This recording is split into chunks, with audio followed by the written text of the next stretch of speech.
Le Cameroun est dans une cuvette de misère, une cuvette de catastrophe économique. Vous savez que plus de 90% du secteur économique est dans l'informel. Tout à l'heure, il parlait de l'auto-emploi. Oui, les jeunes sont obligés, effectivement, de se lancer dans l'auto-emploi. Parce que tu nous fais une récitation de catalogue, là, mirobolant, mais qui ne correspond à rien. Il parle de Natchigal. Natchigal avait prévu 411 MW, c'est depuis 2011 au moins. Aujourd'hui, même pas 60 MW. Les délestages tous les jours. C'est vraiment tous les jours. On le vit au quotidien. Je veux bien les bonnes intentions, mais le chômage est absolument indicible. Ça frappe tous les jeunes. La preuve, c'est que même chez les enseignants, le chemin du Canada est devenu leur leitmotiv. Parce qu'ils n'en peuvent plus, justement. Le chômage est non seulement récurrent, mais il devient endémique au Cameroun. Et quand bien même je vous accorde le bénéfice du recrutement dans la fonction publique, quels sont les salaires? Vous vous rappelez les 25 000 emplois où les gens dépensaient, je ne sais pas moi, 10 000 francs pour constituer le dossier, et puis finalement, c'était des salaires de 45 000, 50 000 au mieux. Pas plus que ça. Et encore que, si les 45 000 étaient régulièrement versés, ça aurait été encore acceptable. Mais les salaires ne sont pas régulièrement versés. Ils s'en plaignent tous les jours. Moi, j'ai rencontré il y a 2 ans une jeune dame à la préfecture de Bonanjo qui me dit que ça fait 22 mois qu'elle n'est pas payée. Alors moi, j'avais le hoquet, j'étais complètement estomaqué. Mais 22 mois, qu'est-ce que vous faites là? Vous auriez pu vous convertir ailleurs, parce que 22 mois, c'est quand même pas 22 jours. Comment faites-vous pour vivre? Elle me dit, elle se débrouille. Et puis elle ouvre son tiroir, je vois des bijoux qu'elle vendait tout un tas de trucs. Donc elle est fonctionnaire. Elle n'est pas payée. Pour survivre, elle vend des petits bijoux à des collègues. J'en ai même vu qui vendaient des bâtons de manioc dans l'enceinte de la fonction publique. C'est vous dire à quel point le chômage est totalement indescriptible dans ce pays. On le vit tous les jours. On voit nos rues qui sont jonchées de marchands de toutes sortes. Les rues sont envahies. On parle de l'OTVP. Pourquoi? Parce que la mairie tolère qu'on occupe la voie publique, ce qui ne devrait pas être normal. Moi, je suis contre l'occupation de la voie publique. C'est des mécaniciens sur le trottoir, c'est des vendeuses de beignets, c'est du n'importe des vendeuses de tomates. À même la chaussée, j'ai vu. Vous marchez d'une Founi. Quand vous y allez, vous sortez de la gare de Liguessono, vous voyez que sur le trottoir, pas là, sur la chaussée, vous avez des vendeuses de tomates sur la chaussée. Mais c'est absolument... Mais parce qu'il n'y a pas d'emploi, justement. Parce qu'il n'y a rien, M. Pellet. Il n'y a rien. Donc, le RDPC se gagnerait quand même.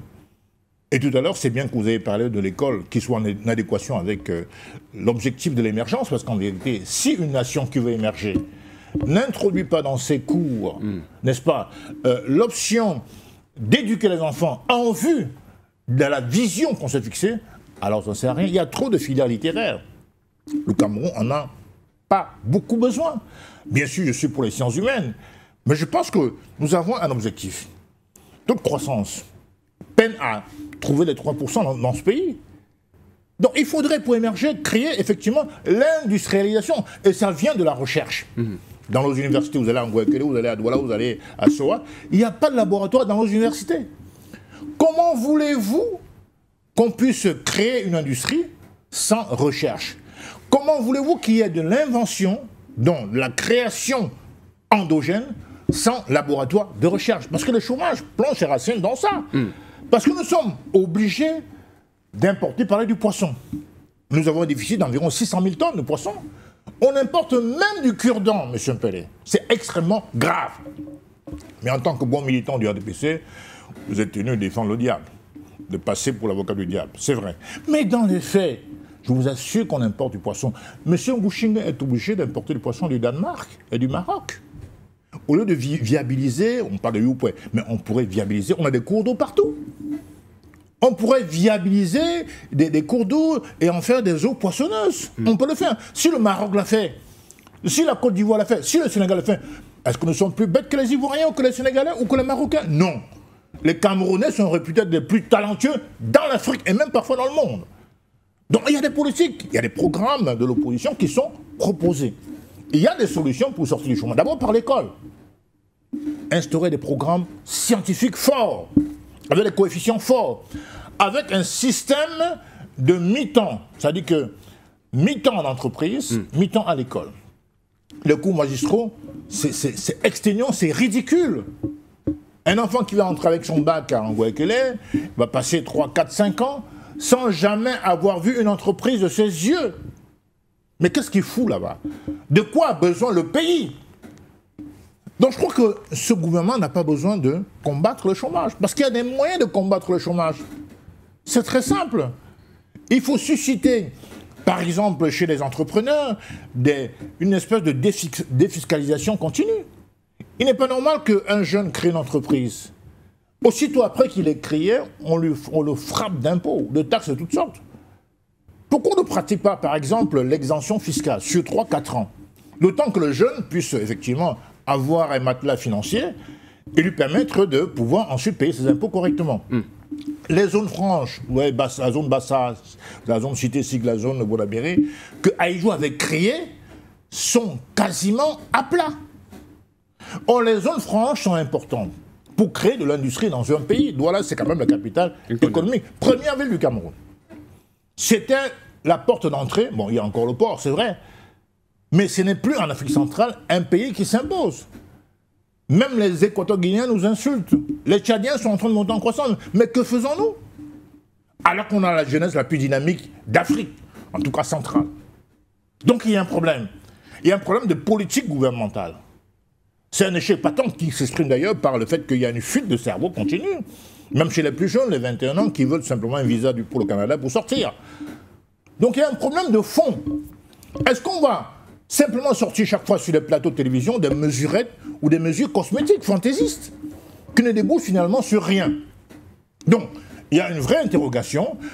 C'est pour ça qu'on a inventé la compétition électorale, qui passe malheureusement, dans le cas du Cameroun, par des fraudes massives, ce qui fait qu'il n'y a pas d'alternance. C'est le même système qui se perpétue. Comment voulez-vous qu'on s'en sorte? Il faut tester d'autres systèmes, d'autres partis politiques qui aspirent à gouverner. Ou à défaut, peut-être, dans le pire des cas, un gouvernement d'union nationale. Mais on ne peut pas perpétuellement, n'est-ce pas, depuis plus de 40 ans, avoir comme soupe à boire le RDPC avec le même programme. On parle de Nachigal, c'est le cas aussi pour Memvele. Memvele, c'était prévu 204 mégawatts, même pas 30. Conséquence, dans les grandes villes du pays, délestage, je ne parle même pas des zones rurales, où regardez, j'ai appris à Macac, ou je ne sais pas dans quelle ville du Nyon-Ekele, plus de 4 mois sans lumière. C'est énorme, 4 mois sans courant. Alors comment voulez-vous qu'on ait de l'industrialisation sans énergie? C'est totalement impossible à comprendre ça. Est-ce que le gouvernement le sait? Il devrait le savoir. C'est son rôle.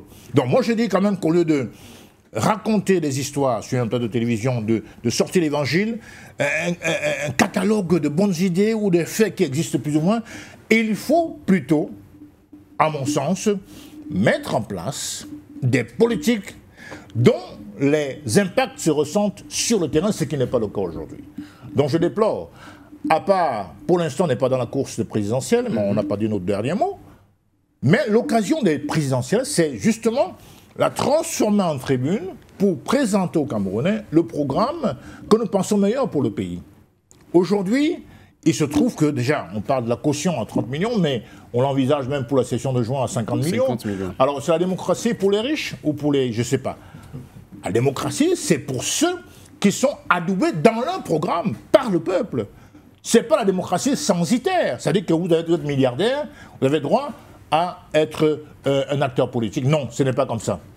Le Cameroun a besoin de ses enfants, de tous ses enfants, les plus passionnés, les plus patriotes, qui ont envie de faire des vraies propositions à leurs concitoyens. Maintenant, si on commence à faire comme au SDF, à mettre la caution pour candidater à 50 millions, 100 millions, évidemment, Biya sera, ou alors les gens du RDPC qui ont les moyens que vous savez, seront toujours seuls à candidater. Et donc, ce n'est pas normal. Je ne vais pas monopoliser la parole comme mon ami Pelé, donc je m'arrête là.